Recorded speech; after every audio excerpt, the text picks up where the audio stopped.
बातमी सविस्तर बघणार आहोत। छत्रपती संभाजीनगरमध्ये रस्त्याच्या चौपदरीकरणासाठी झाडांची कत्तल होणार आहे। नगर नाका ते दौलताबाद टी पॉइंट दरम्यान 800 झाडं तोडली जाणार आहेत। 300 वर्षांपेक्षा अधिक जुनी झाडं तोडली जाणार असल्याचं सांगितलं जातंय।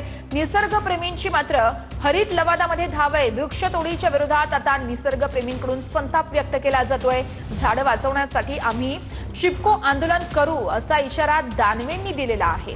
विकासाच्या नावाखाली झाडांची कत्तल करू नका या सगळ्या स्थानिकांची इथं मागणी आहे। म्हणजे विकास करतोय हे लोकांच्या मनावर कुठेतरी बिंबवायचं आणि वाटेल ते आपण करू शकू अशा भ्रमामध्ये लोकांना ठेवायचं आणि मग लोक म्हणतील की नाही नाही रस्ता तर गरजेचा आहे। रस्ता गरजेचा आहे, पण ही झाडं माणसाच्या जीवासाठी ही झाडं जगणं गरजेची आहे आणि ही जर आपण वाचवू शकलो नाही तर मग आपल्याला कोणी वाचवू शकणार नाही।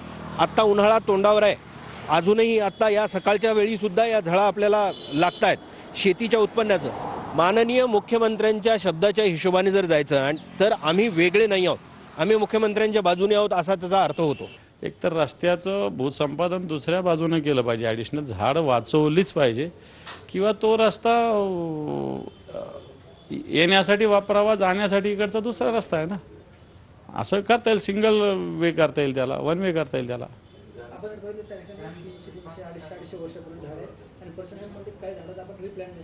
असं काही नाही, प्रशासन खोटारडं बोलतं। मागचं पैठण रोडचे असे झाडं काढले, लावतो म्हणलं, एक झाड लागलं नाही, कुठं लागलं विचारावं लागेल प्रशासनाला। त्यामुळे प्रशासन खोटं बोलतं।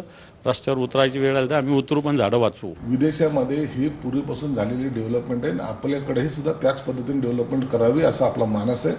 आताही सरकार तुम्ही पाहत असाल असे अनेक येतात, समृद्धी महामार्ग असेल, इतर महामार्ग असेल, त्या ठिकाणी सगळ्यात जास्त झाडाची लागवड आपण करतो। आपल्याला झाडं वाचली पाहिजेत। आपला देश हा खऱ्या अर्थानं निसर्गाची देण आपल्या देशाला मिळालेली आणि त्याचा ऱ्हास होता कामा नये ही सरकारची भूमिका आहे।